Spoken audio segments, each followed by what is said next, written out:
America. My name is Osei-Frimpong. I come to you live every Monday. I do a relationship show, and Thursday I do a politics show. Today I'm going to talk about my anti-Semitism, and I wanted to say that it's going to be impossible to talk about the ongoing genocide in Israel/Palestine or Palestine/Israel without being labeled an anti-Semite. So I'm just going to take that on and explain it now in one video, try to do it nicely and neatly, and I hope you'll appreciate the arguments coming forth. Right? So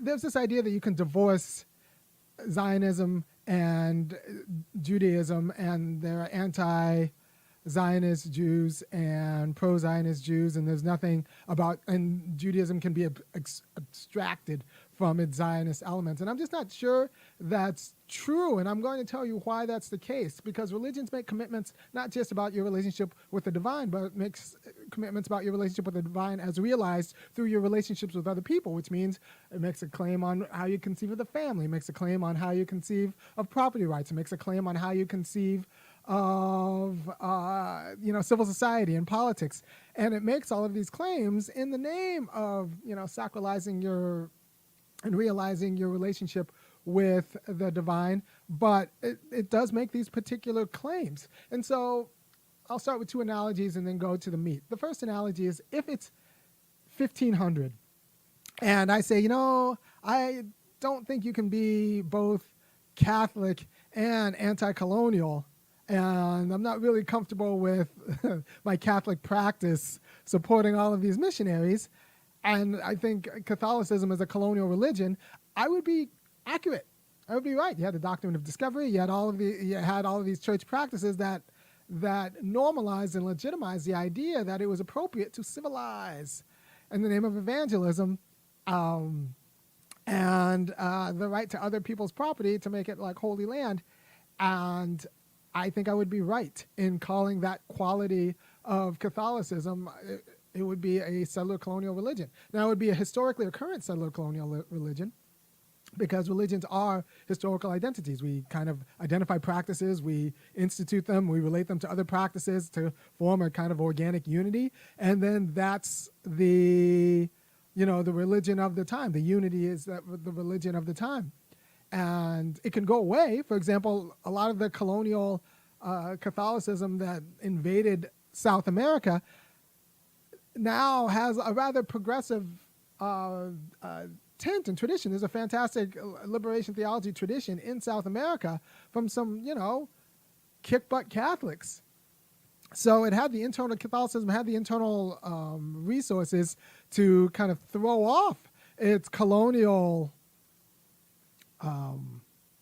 its colonial being. It had the internal resources to do it. But at that historical moment in the 1500s, 1600s, it was a colonial religion.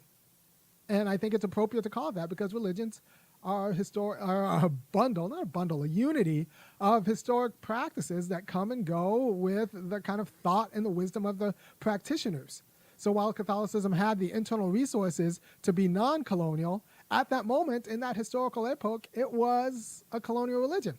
And so when you also read about the Klan in the United States, the Klan recruited out of churches. The Klan would not have been what it was if the American Protestant Christian ethic wasn't what it was. And they recruited out of low Protestant churches. They recruited. There's a great book on this by Nancy McLean, Behind the Mask of Chivalry, and she makes it clear. They recruited out of the Baptists, they recruited out of the disciples, they recruited out of the brethren, and all of these kind of low Pentecostals. I might want to roll back the Pentecostals. I don't actually see it in my mind right now. I do remember Baptist brethren, and she's making a distinction between low church and high church, and disciples. Disciples, Baptist brethren, low church, and the high church were the Episcopalians and the Anglicans. And because the Anglicans and the Episcopalians apparently thought they can keep white supremacy with the judges and the official offices, and the low church people said, like, no, we need, mob violence every now and then. We need a Klan. And so the Klan leaders were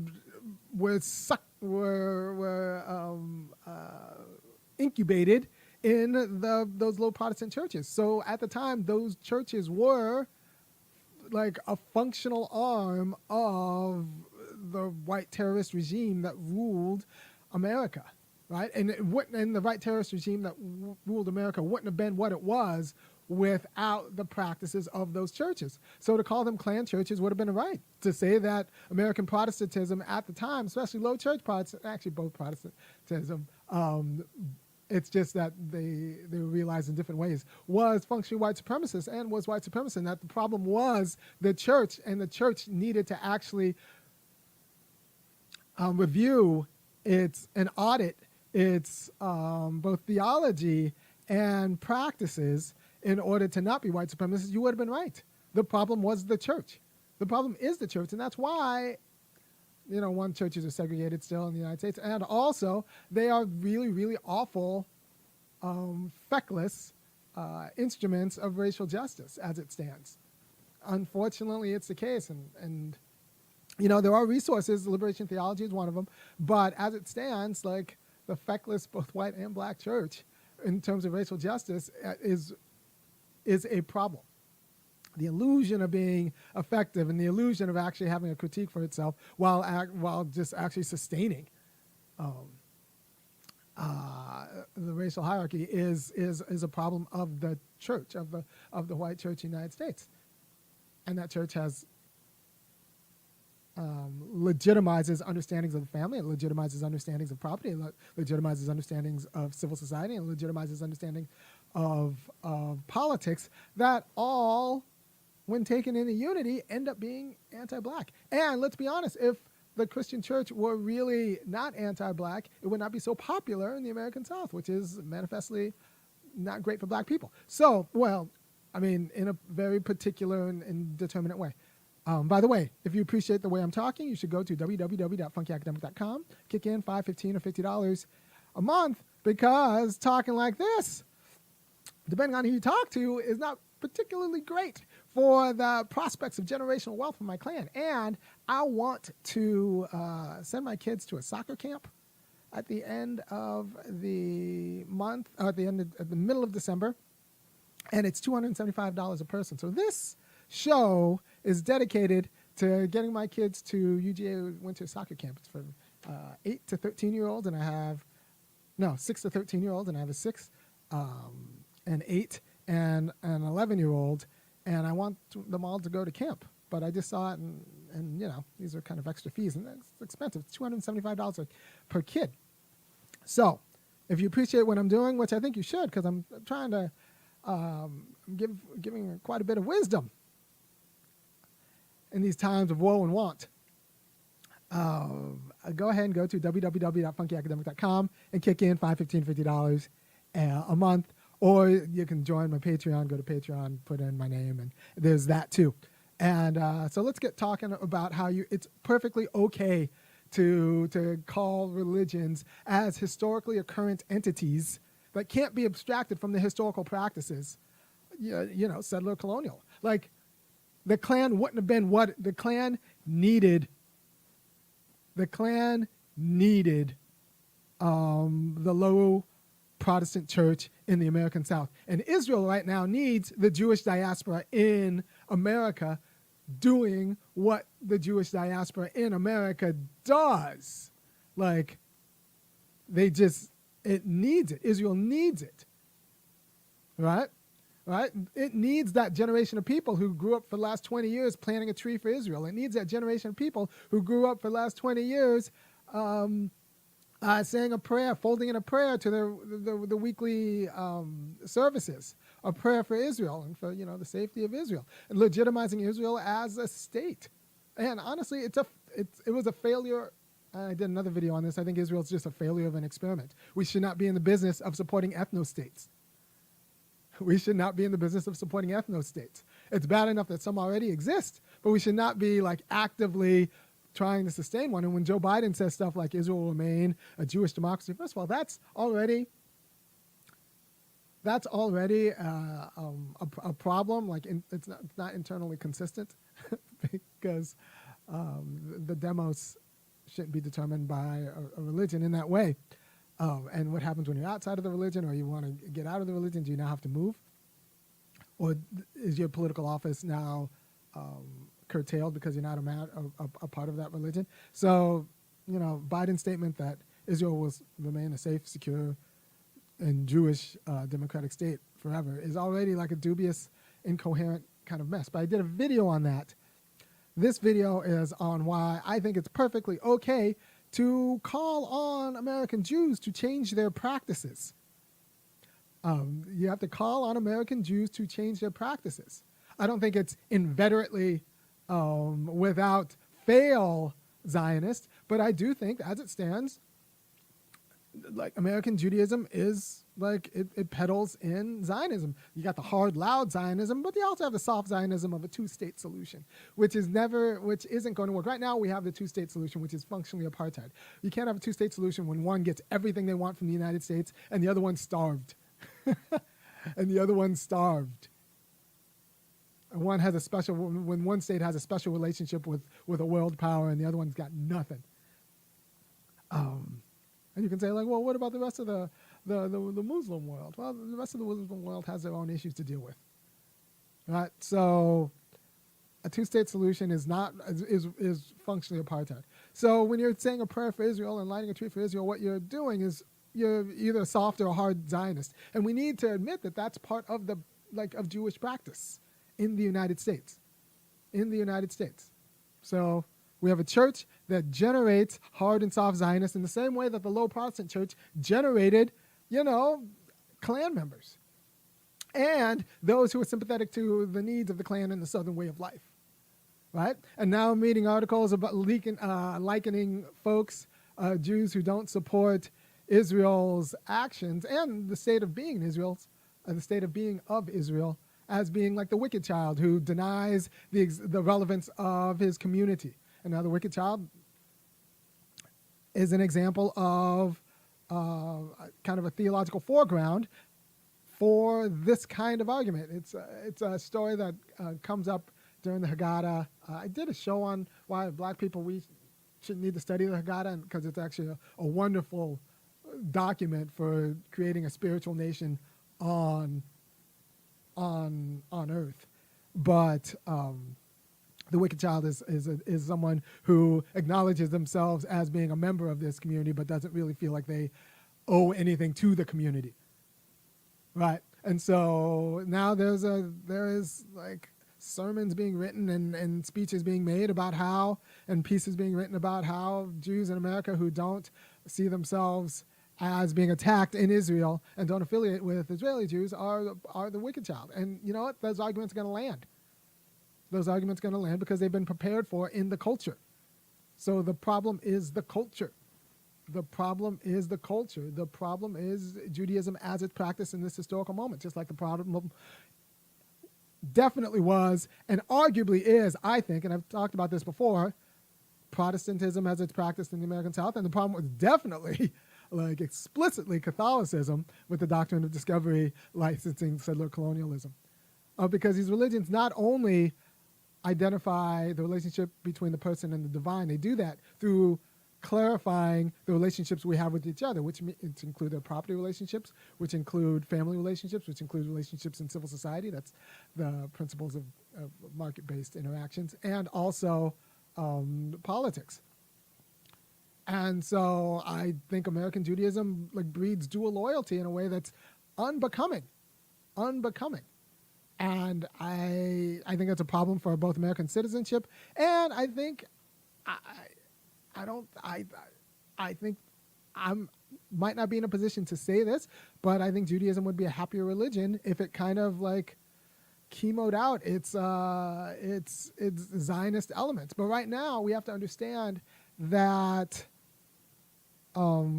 Zionism isn't something that's just kind of added on to Judaism. It's implicated in the practices. And you can say, well, it's only been a thing for 100 years. Yeah, well, it's also a thing. Doesn't matter how long it's been a thing insofar as it's a whole thing with industries and purchase and, Fox News has only been what it is for 15 years, but it is a thing, and it's not, you can't just wish it away. It's implicated in practices and different sorts of practices that mutually reinforce each other in a way that it can't be easily excised. right? So right now, if you're an anti-Zionist Jew and you're in a room and you don't know anything about anyone else except that everybody else in the room is Jewish, and you're a Zionist Jew, you are on the defensive as an anti-Zionist Jew. The anti-Zionist Jew has more explaining to do than the Zionist Jew. That's because the culture is sympathetic to the Zionist Jew, and the anti-Zionist Jew is outside. Now, you could say, like, well, the anti-Zionist Jew is still a Jew, and that's true in the same way that John Brown was still a Christian, and John Brown was very much a Christian. John Brown was a very much white man. He was very much white. He was very much a man. He was very much a Christian. He was also an anomaly within white male Christianity, right? And he was lynched and hanged by other white Christians. So both the Klan leader was a white Christian and John Brown was a white Christian. And they could both claim that identity, just like the anti-Zionist Jew and the Zionist Jew can both claim the identity and accurately claim the identity. But one's on the defensive and one is hanged by other members of that same identity, right? So John Brown was a white Christian and the Klan leader were both white Christians and identified themselves strongly with their white Christian identity. And John Brown's white Christianity led him to be anti-racist, and the Klan's white Christian identity led him to be racist. And John Brown was the one who was hung by other white Christians because at the time white Christianity was racist.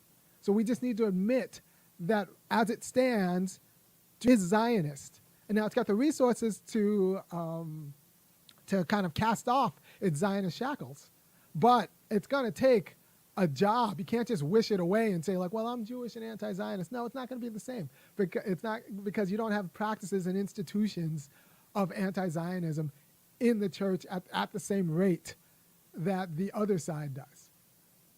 So a lot of these anti-Zionists will say, like, no, there's a big difference between Zionism and Judaism. That's why you can be an anti-Zionist Jew. Meanwhile, their whole family ties outside of the family. What they don't admit is that the whole outside of the family ties their Jewish identity to partially being like low-key Zionist, believing that Israel's justified in being. And, real anti-Zionists understand that Israel is not justified in being an ethno-state. Right? So if you're going to actually, and like I said, I'm saying this now because this war is not going to end, or it's going to end in a genocide or an apartheid state, unlike even worse than it was before.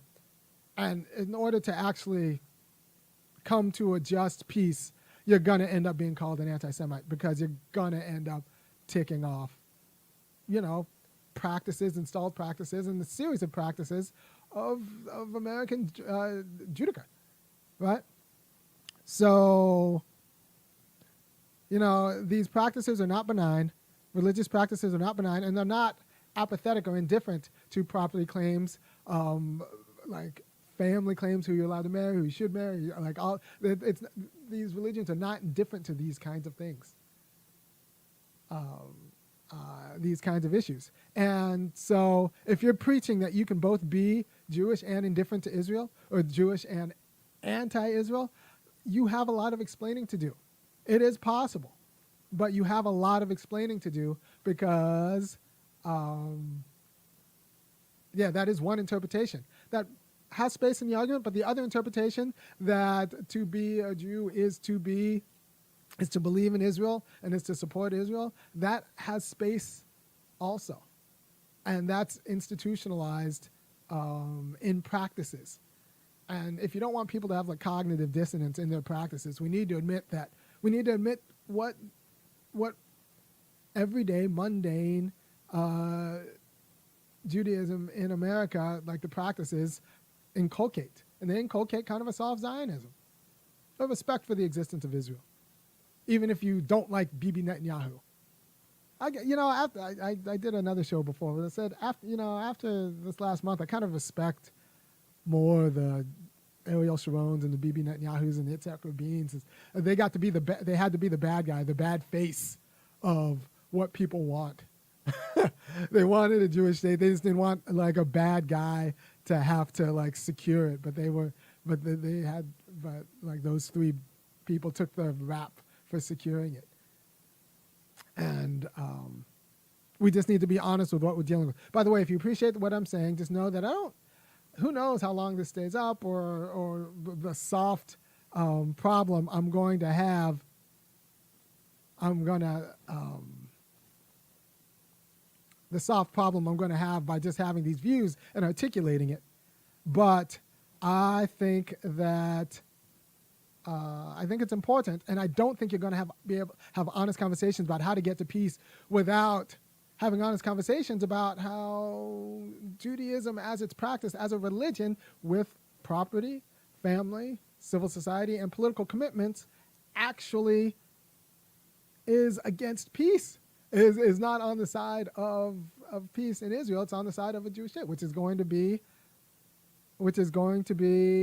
tacitly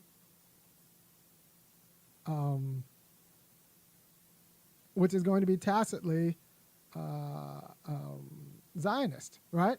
So people can talk about like, no, this isn't real Judaism. Well, actually, the Zionists you don't get to say what's not real Judaism any more than the anti-settler colonial Catholics in 1500s got to say, like, this isn't real Catholicism, or the Protestants in the American South, the John Brown Protestants saying like, well, no, we're the real Christians. Those other million Christians are the fake Christians. You don't get to say that because we're talking about the practices of a people and the institutionalized practice of the people, and the way the practices all work together to mutually reinforce each other ends up being functionally like low-key Zionist.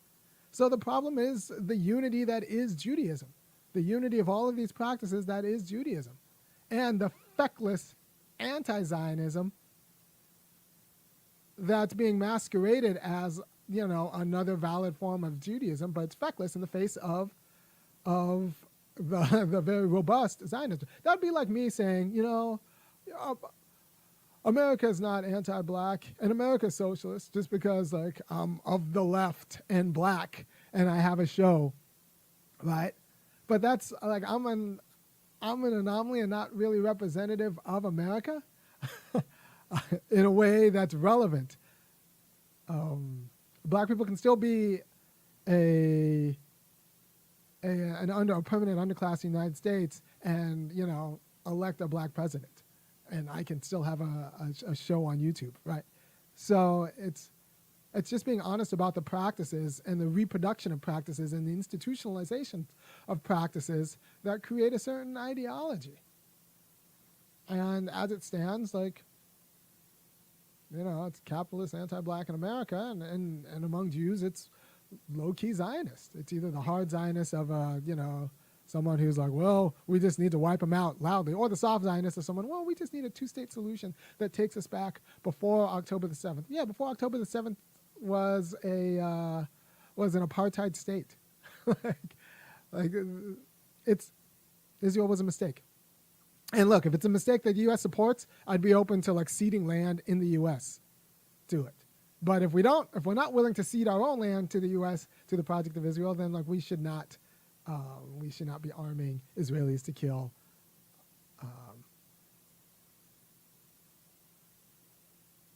We should not be arming Israelis to kill Palestinians. Right. So that's the crux of my anti-Semitism. I don't think you could so easily separate and delineate Zionism from Judaism, and insofar as you can't, and you're a real anti-Zionist or anti-settler colonialist, you have to say like we need to fix Judaism. Now there are internal resources to say that, but first you have to admit that there's a problem. It's like an alcoholic who doesn't admit that they're an alcoholic. We need to admit that there's a problem, and you look at the problem. You look at you go to any synagogue, well, many synagogues that aren't explicitly anti-Zionist. You're going to go to many synagogues in the United States, and you'll see prayers to Israel, and you'll see people planting trees for Israel, and you'll see like the soft entitlement being inculcated and reproduced steadily that like Jews deserve that land, and that if you're a real Jew, you will support Jews deserving that land, and defending it, as unfortunately they might have to, but ultimately deserving it. And if they ultimately deserve it, then someone's going to have to defend it. And even if that someone is Bibi Netanyahu or Ariel Sharon or Yitzhak Rabin, and that person's going to get all of the ire for being the bad guy, but you're legitimizing the state with your soft Zionism, and you can't really hate and you can't really hate the hard people who are tasked with actually realizing your soft Zionism, right? So that's where it stands. That's where I stand on the issue. That's going to be the origin of my anti-Semitism. The same reason, I just don't think you could divorce Jewish practice in the United States from Zionism so easily, because historically, the practices have emerged as part of everyday Jewish life. It's part, like the respect for Israel, the legitimation of Israel, the understanding of Israelis as part of our community, and now the policing mechanism of if you don't appreciate that, you are the wicked child and you're not a real Jew. I think that's an effective policing mechanism because the preparation, ideological preparation, has been laid. I think that ideological preparation, and we need to respect that and not just wish that this theoretical Judaism that's not Zionist and that doesn't preach a soft Zionism is the real Judaism, as opposed to the practical reality of like everyday Judaism that like preaches either a soft or a hard Zionism and, you know, due loyalty to both Israel and as part of your Jewish identity. So that's where I am. We're going to have this conversation. More people are going to have this conversation. And look, you didn't stop me when I came for the white family. Because I actually, you know, I've done shows before on how the white family was actually a problem because it teaches a quality of entitlement that is fundamentally anti-black when you talk about good schools and good neighborhoods. And you didn't stop me when I came for feminism because I think women, the ideology of womanhood is racialized in a way that to be a real woman is to functionally be anti-black. And now I am coming after Judaism because I think part of what it is to be a Jew is to be low-key Zionist, and which wouldn't be that big of a problem if Israel weren't an ethno-state, weren't an ethno-state that now we are supporting killing other people, or starving them to death. So I'm trying to help you, give you the resources to avoid being on the wrong side of a genocide. And, you know, in this is going to be obvious in many years, and the people are going to say, like, well, we were just so wrapped up in the moment, and everybody agreed that Gaza had to go and that Israel was justified. I'm saying, like, no. Not everybody agreed. At least this one Negro on YouTube said, like, no, no, not everybody agreed with the consensus, the bipartisan consensus that Israel is right to use United States weapons and that the United States is duty bound to help Israel prosecute this genocide or return to an apartheid state. Not everyone agreed. And I don't want history to be rewritten. I said the same thing about the Iraq War. Didn't agree with that. But now history is like, well, everybody after 9/11 agreed with. No, that wasn't the case. So I'm telling you right now. And I'm also telling you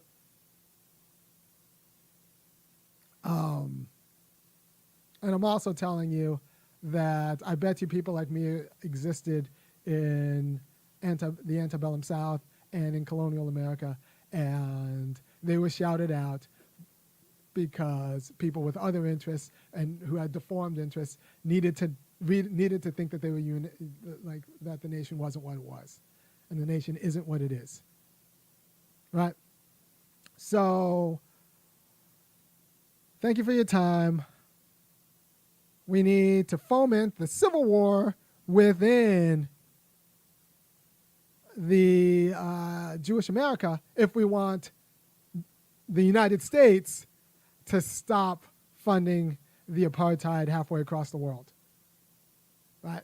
Because they can call me an anti-Semite, but we need to be honest that the problem is like just everyday conventional Judaism, just like the problem was everyday conventional Catholicism, and the problem was that was of the 1500s, 1600s, and everyday conventional,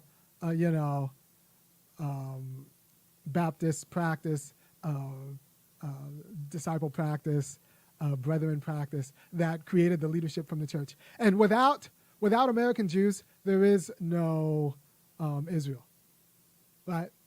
Without American Jews, there is no Israel.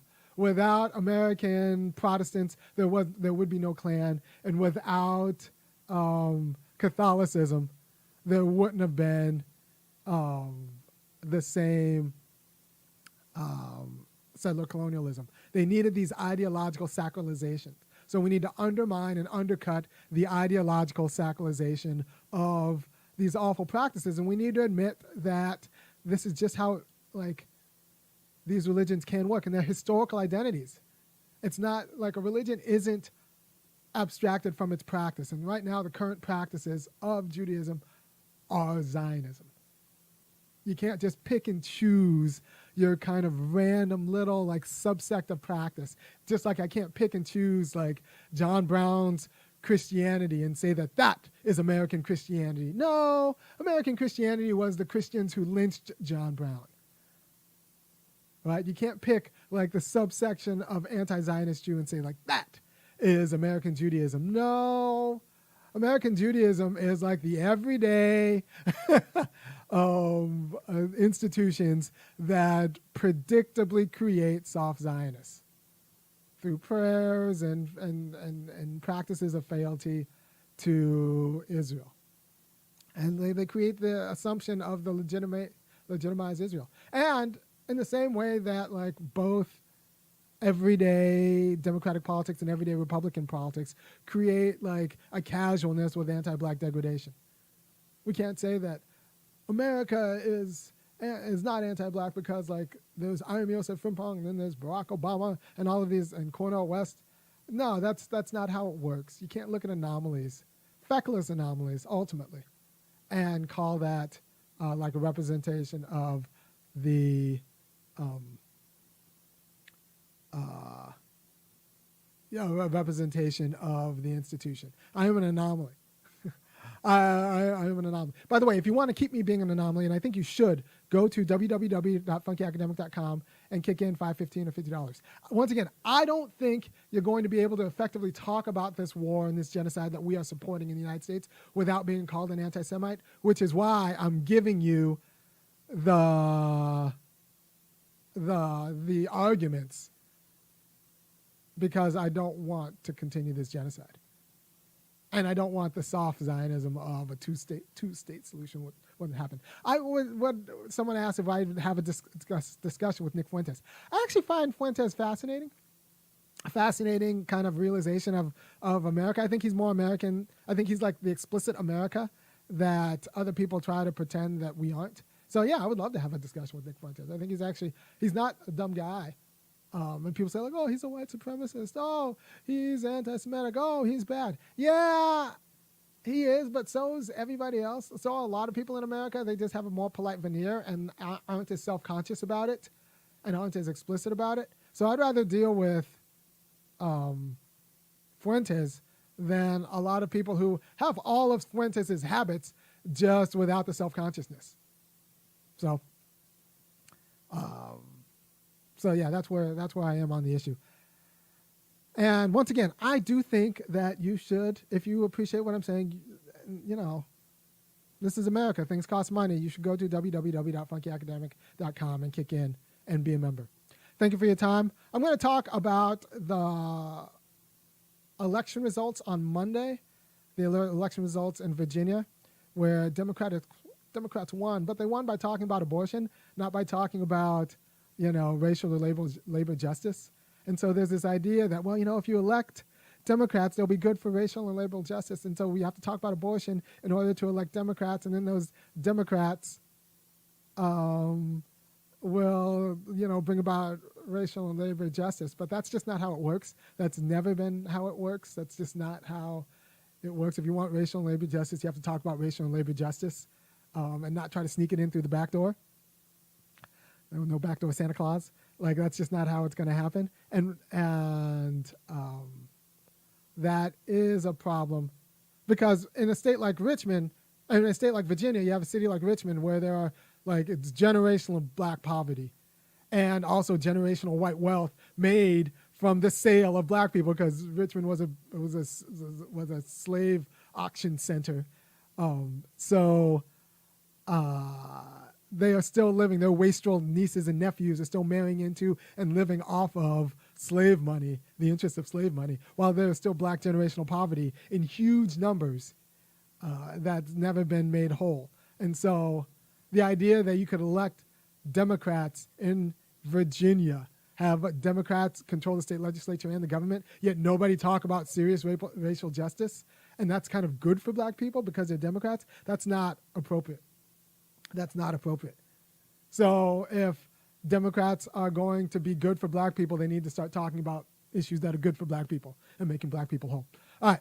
Thank you for, I'm anti-genocide, but I think the only way you can effectively be anti-genocide right now is understanding that the problem is everyday conventional Jewish practice in America. Basic practices.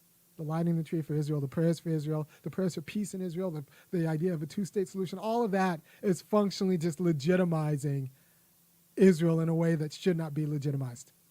All right. Thank you for your time. Patreon, because this is screwing up like my cash flows for the indefinite future. But I think people need this kind of talk in order for us to honestly understand and talk about what's going on and what we're funding and how to dismantle it and how to dismantle the American war machine. The American war machine, in at least Israel, goes through changing everyday Jewish practice.